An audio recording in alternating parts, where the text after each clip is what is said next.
नमस्कार बच्चों। शिक्षा निदेशालय राष्ट्रीय राज्य क्षेत्र दिल्ली। तिथि हमारी 29/10/2020। कार्यपत्रक है बच्चों हमारा 49। विषय है हमारा गणित। कक्षा है 10वीं। और आज का शीर्षक है हमारा वृत्त का परिमाप और क्षेत्रफल। बेटा, हम इस कार्यपत्रक को शुरू करने से पहले एक संदेश सुनिए। कोविड-19 के विरुद्ध लड़ाई में सुरक्षित रहने के लिए मास्क पहनें। तो बेटा, अगर हम कोविड-19 से सुरक्षित रहना चाहते हैं तो हमें क्या करना चाहिए? मास्क पहनना चाहिए। और ये सलाह आपने अपने साथियों को, सगे संबंधियों को, अपने घर के लोगों को और जो भी मिलता है आपका जानकार, उनको ये सब बताएं कि कोविड-19 की विरुद्ध लड़ाई में सुरक्षित रहने के लिए हमें मास्क पहनना चाहिए। अब आते हैं हम अपनी वर्कशीट पे, वृत्त का परिमाप और क्षेत्रफल पे। इसका क्रियाकलाप एक देखिए। पाई का मान ज्ञात करना तथा वृत्त की परिधि या परिमाप को ज्ञात करना। वृत्त की परिधि तथा व्यास का अनुपात ज्ञात कीजिए। आप क्या परीक्षण करते हैं? परीक्षण परिणाम। वृत्त की परिधि का उसके व्यास के साथ एक अचर अनुपात होता है। इस अनुपात को एक यूनानी अक्षर पाई, जिसे पाई पढ़ा जाता है, से व्यक्त किया जाता है। पाई बराबर होता है परिधि बटे व्यास। 62,832 को भाग किया हमने 20,000 से, तो पाई बराबर आ गया 3.1416। हम प्राय पाई का मान लगभग 22/7 या 3.14 लेते हैं, जो एक अपरिमेय संख्या है, जो कि आप मैंने 9th में भी आपको पढ़ाया था कि पाई क्या है? एक अपरिमेय संख्या है। यहाँ परिधि बराबर होता है पाई गुणा व्यास, पाई गुणा डी बराबर होता है पाई इंटू 2 बराबर हो जाएगा 2πr, क्योंकि डी बराबर किसके बराबर होता है? व्यास किसके बराबर है? त्रिज्या का दुगुना होता है। तो डी की जगह हमने 2r लग दिया, तो क्या बन गया? परिधि बन गई 2πr। तो सी बराबर क्या आएगा? सी मतलब सरकमफ्रेंस, परिधि इंग्लिश में कहा जाता है। सरकमफ्रेंस इंग्लिश में कहा जाता है परिधि को। तो सी बराबर 2πr, जहाँ आर वृत्त की त्रिज्या, वृत्त का परिमाप हो गया, वृत्त की परिधि बराबर 2πr। तो वृत्त का परिमाप को क्या कहते हैं? वृत्त की परिधि।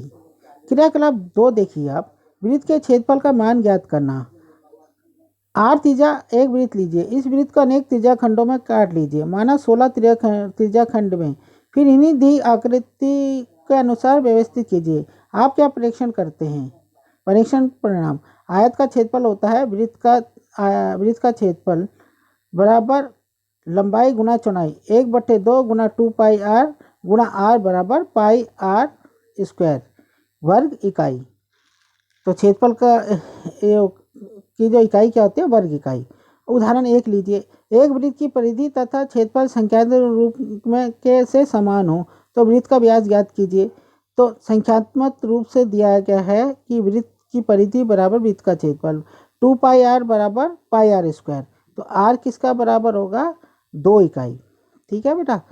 तो अब पाई से पाई कट जाएगा ना बेटा, तो r इजिकल टू एक r से r कट गया, तो r की बराबर रहेगा 2 इकाई। और d बराबर होगा 2 गुना r, यानी 2 बराबर 4 इकाई। ठीक है, 2 दूनी 4 हो जाएगा। उदाहरण 2 देखिए। किसी कार के प्रत्येक पहिए का व्यास 80 सेंटीमीटर है। यदि यह कार 66 किलोमीटर प्रति घंटे की चाल से चल रही है तो 10 मिनट में प्रत्येक पहिया कितना चक्कर लगाती है? तो r बराबर हो गया 80/2 बराबर 40 सेंटीमीटर। और 40 को फिर 100 से भाग करा तो मीटर बन गया। 1 मीटर में 100 सेंटीमीटर होते हैं। तो c बराबर 2πr। तो 2 गुना 22/7 गुना 40/100 बराबर 176/70 मीटर। चाल है 66 किलोमीटर पर आवर। तो इसको हमने मीटर पर सेकंड में बदल लिया, इसको 66 को। ठीक है, किलो उसको हमने किलोमीटर को मीटर में बदला और आवर को सेकंड में बदल लिया। किलोमीटर को 1000 से मीटर में बदलने के लिए क्या 1000 से गुना करी, और उसको हमने 60 गुना 60 से गुणा किया आवर को, घंटे को, तो एक घंटे में 60 गुना 60 यानी 3600 सेकंड होते हैं। तो ये आ जाएगा 55/3। तो चक्रों की संख्या हो गई 10 मिनट में पहले पहिए द्वारा दी गई दूरी बटे पहिए के द्वारा एक चक्कर में तय की गई दूरी। तो चाल गुना समय बटे 2πr, 55 गुना 10 गुना 60 गुना 70 बटे 176 गुना 3 बराबर 4375। अब इनका उत्तर दीजिए। यदि एक अर्धवृत्त चांदी का व्यास 14 है तो इसकी परिधि ज्ञात कीजिए। यदि एक अर्धवृत्ताकार चांदी का व्यास 14 सेंटीमीटर तो इसकी परिधि ज्ञात कीजिए।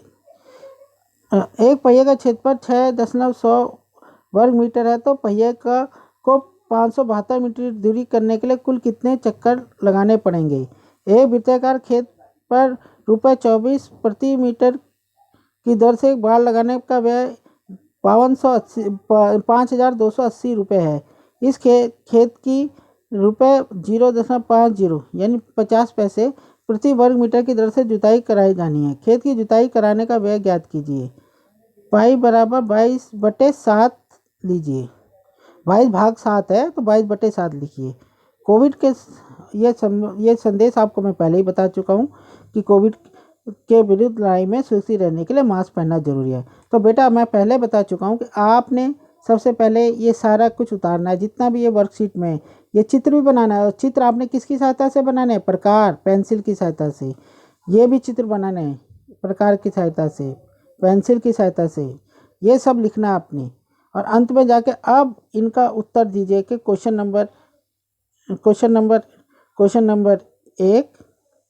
2, क्वेश्चन नंबर 3 बड़े बहुत ही साफ राइटिंग में आपने करना है। कोई जल्दीबाजी नहीं है, ठीक है बच्चों, कोई जल्दीबाजी नहीं है। आपने बहुत सुंदर तरीके से ये काम करने हैं, ठीक है। और आप सुरक्षित रहिए और खुश रहिए और अपने अच्छे ढंग से ये काम कीजिए। धन्यवाद।